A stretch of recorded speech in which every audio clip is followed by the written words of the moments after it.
Finally लगानीकर्ताहरूको केही दिनको पर्खाइ पश्चात कालिन्चोक हाइड्रो पावर कम्पनी लिमिटेडले जनरल पब्लिकमा निष्कासन गरेको आइपिओ बाँडफाँड गर्ने मिति सार्वजनिक भइसकेको छ। यसर्थ आजको यो भिडियोमा रहेर हामीले कालिन्चोक हाइड्रो पावर कम्पनी लिमिटेडको आइपिओ बाँडफाँड कहिले हुँदैछ, यो कम्पनीमा कतिजना लगानीकर्ताहरूले सेयर हात पार्न सफल होलान् र कतिजना लगानीकर्ताहरूको हात रित्तो होला त, साथै यो कम्पनीमा सेयर हात पार्न सफल हुने लगानीकर्ताहरूले कहिलेसम्म यो कम्पनीको सेयरलाई बेच्न पाउँछन्, कति रुपियाँसम्म नाफा कमाउन सकिएला, यी सम्पूर्ण कुराको बारेमा एकमुष्ट रूपमा जानकारी दिनेछौँ। त्यसकारण तपाईँहरूले कालिन्चोक हाइड्रो पावर कम्पनीको आइपिओमा आवेदन दिनुभएको छ र कम्पनीको आइपिओ रिजल्टको पर्खाइमा हुनुहुन्छ भने यो भिडियो स्किप नगरी अन्तिमसम्म हेर्नुहोला। साथै आइपिओ एफपिओ सेयर मार्केट सम्बन्धी जानकारीहरू एकै ठाउँमा हेर्न र सुन्नको लागि हाम्रो च्यानललाई सब्सक्राइब गरी हामीसँग जोडिने होला। साथै फेसबुक पेज वा टिकटकमा हेर्दै हुनुहुन्छ भने फलो गर्न नभुल्नुहोला। अब भने ढिला नगर लागौ विषयवस्तुतर्फ नै। कालिन्चोक हाइड्रो पावर कम्पनी लिमिटेडले पहिलो चरणमा वैदेशिक रोजगारमा रहेका नेपाली नागरिकहरू र आयोजना प्रभावित स्थानीय बासिन्दाहरूलाई आइपिओ निष्कासन गरी बाँडफाँड गरिसके पछाडि बाँकी रहेको सेयरमा केही प्रतिशत म्युचुअल फन्डलाई र केही प्रतिशत कम्पनीका कर्मचारीहरूलाई छुट्याएर अन्तिम चरणको सबै सेयर जनरल पब्लिकमा चैत्र 22 गतेदेखि 25 गतेसम्म आवेदन दिन सक्ने व्यवस्था गर्दै निष्कासन गरेको थियो। कम्पनीले 100 रुपियाँ अङ्कित मूल्यका दरले 6,84,75,000 रुपियाँ बराबरको 6,84,750 किता सेयर सर्वसाधारण लगानीकर्ताहरूमा निष्कासन गरेको थियो। यसरी निष्कासन गरेको आइपिओमा आवेदन दिने अन्तिम दिन अर्थात् चैत्र 25 गतेसम्ममा कुल 27,50,175 जना लगानीकर्ताहरूले आवेदन दिनुभएको थियो। उक्त लगानीकर्ताहरूले 3,21,71,72,14,000 रुपियाँ बराबरको 100 रुपियाँ अङ्कित मूल्यका दरले 3,21,72,140 किता सेयरको लागि माग गर्दै आवेदन दिनुभएको थियो। जुन कम्पनीले निष्कासन गरेको 6,84,750 किता सेयर भन्दा करिब 46.98 गुणाले बढी हुन आउँछ।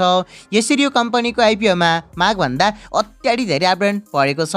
मागभन्दा धेरै आवेदन परेकै कारण अब कम्पनीको आइपिओ बाँडफाँड गर्दा कम्तीमा 10 किताको दरले गोलाप्रथाको माध्यमबाट बाँडफाँड गरिनेछ। यसरी बाँडफाँड गर्दा कम्पनीको आइपिओमा आवेदन दिनुभएका योग्य लगानीकर्ताहरूमध्ये 68,475 जना लगानीकर्ताहरूले 10 किताको दरले यो कम्पनीमा सेयर हात पार्न सफल हुनुहुनेछ भने कम्पनीको आइपिओमा आवेदन दिनुभएका झन्डै 26.5 लाख बढी लगानीकर्ताहरूको हात भने रित्तो हुने भएको छ, जुन एकदमै ठुलो सङ्ख्या रहेको छ। यसरी थोरै मात्र लगानीकर्ताहरूले यो कम्पनीमा सेयर पाउने सम्भावना रहेको हुँदा तपाईँहरू जसले यो कम्पनीमा सेयर पाउनुहुन्छ निकै भाग्यमानी हुनुहुनेछ र तपाईँहरूले कालिन्चोक हाइड्रो पावर कम्पनीको आइपिओमा प्रफिट जेनेरेट गर्ने चान्स पनि एकदमै बढ्नेछ। कम्पनीले आयोजना प्रभावित कम्पनीका कर्मचारी र म्युचुअल फन्डमा निष्कासन गरेको सेयर अहिले नै कारोबारमा आउँदैन। वैदेशिक तर्फ र जनरल पब्लिकमा निष्कासन गरेको सेयर मात्र अहिले पहिलो चरणमा कारोबारमा आउने हुँदा झन् नाफा कमाउने सम्भावना अझै धेरै हुन्छ। यसरी यो कम्पनीले निष्कासन गरेको आइपिओ लगानीकर्ता साथीहरूको केही दिनको पर्खाइ पश्चात नै अब अर्को हप्ता सोमबार अर्थात् वैशाख 7 गते बाँडफाँड हुने भएको छ। वैशाख 7 गते कति बजे बाँडफाँड हुन्छ भन्ने अझै कन्फर्म भएको छैन। सम्भवतः बिहान 8 बजेदेखि 11 बजेको बिचमै यो कम्पनीको आइपिओ पनि बाँडफाँड हुनेछ, तर अहिलेसम्म कन्फर्म भन्ने भएको छैन कति बजे 7 गते भन्ने बाँडफाँड हुने भएको। कम्पनीको आइपिओ रिजल्ट चेक गर्न अब तपाईँहरूले केही दिन मात्र पर्खिनु पर्ने भएको छ। यसरी निकै थोरै मात्र लगानीकर्ताहरूले पाउने यो कम्पनीको सेयर तपाईँहरूलाई पर्छ या पर्दैन जस्तो के लाग्छ कृपया कमेन्ट बक्समा मेन्सन गर्न नभुल्नुहोला। कम्पनीले आइपिओ निष्कासन गर्ने क्रममा अर्निङ पर सेयर इपिएस अर्थात् प्रति सेयर आम्दानी 7.07 रुपियाँ रहेको छ, जुन राम्रै मानिन्छ र कम्पनीको प्रति सेयर नेटवर्थ 106.49 रुपियाँ रहेको छ। यो पनि 100 रुपियाँ भन्दा बढी हुनु भनेको एकदमै राम्रो मानिन्छ। यसरी हेर्दा कम्पनीको वित्तीय अवस्था ठिकठाक रहेको छ। कम्पनीको सेयर सङ्ख्या एकदमै कम छ अर्थात् लो क्यापमा रहेको छ र कम्पनीमा हामीले नाफा कमाउने सम्भावना एकदमै धेरै रहेको छ। कम्पनीको प्रति सेयर नेटवर्थ 100 रुपियाँ भन्दा बढी भएको हुँदा नेप्सेको नयाँ नियम अनुसार कम्पनीले 100 रुपियाँदेखि 300 रुपियाँसम्मको ओपनिङ रेन्ज पाउनेछ भने कारोबार गर्दा ओपनिङ प्राइस पनि 100 रुपियाँदेखि 300 रुपियाँको बिचबाटै पाउनेछ र कारोबारमा आउनेछ। सम्भवतः कम्पनीले ओपनिङ रेन्जको माथिल्लो विन्डो अर्थात् 300 रुपियाँको ओपनिङ प्राइस पाएर कारोबारमा आउने हाई चान्स रहेको छ।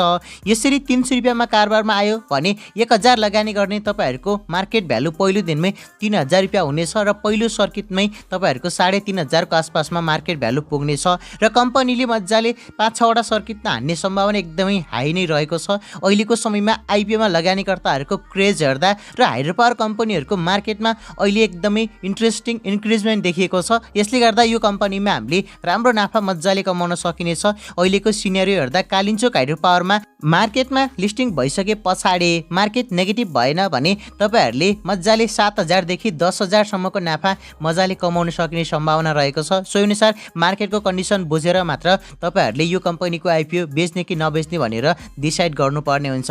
यस्तै खाले आइपिओहरुको बारेमा डिस्कस गर्नको लागि छलफल गरेर कहिले बेच्ने कहिले किन्ने यस्तो बारेमा तपाईहरु आफैले डिस्कस गर्नको लागि मैले WhatsApp ग्रुप बनाइदिएको छु, जसमा अहिले करेन्टली 1000 भन्दा बढी मेम्बर हुनुहुन्छ, हाम्रो फ्यामिलीकै हुनुहुन्छ। तपाईहरु सबैजनाले जोइन गर्नु होला। यो भिडियोको डिस्क्रिप्सन बक्समा रहेको छ लिंक, त्यो लिंकमा क्लिक गरेर तपाईहरुले WhatsApp ग्रुप जोइन गर्न सक्नुहुन्छ र आफूहरुले डिस्कस गर्न सक्नुहुनेछ।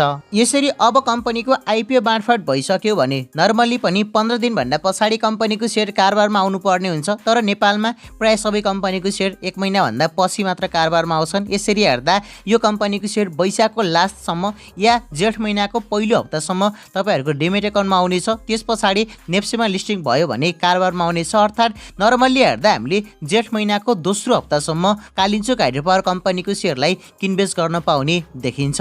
यसर्थ तपाईहरु जसले शेयर पाउनु हुनेछ तपाईहरु सबैजनालाई एडभान्समा कङ्ग्रेचुलेसन्स र मेरो भिडियो हेर्ने सम्पूर्ण साथीहरुलाई यो कम्पनीको आइपिओ परोस् भन्ने धेरै शुभकामना सहित आजको भिडियो यति नै। अब भेट्नेछौं अर्को नयाँ भिडियोमा।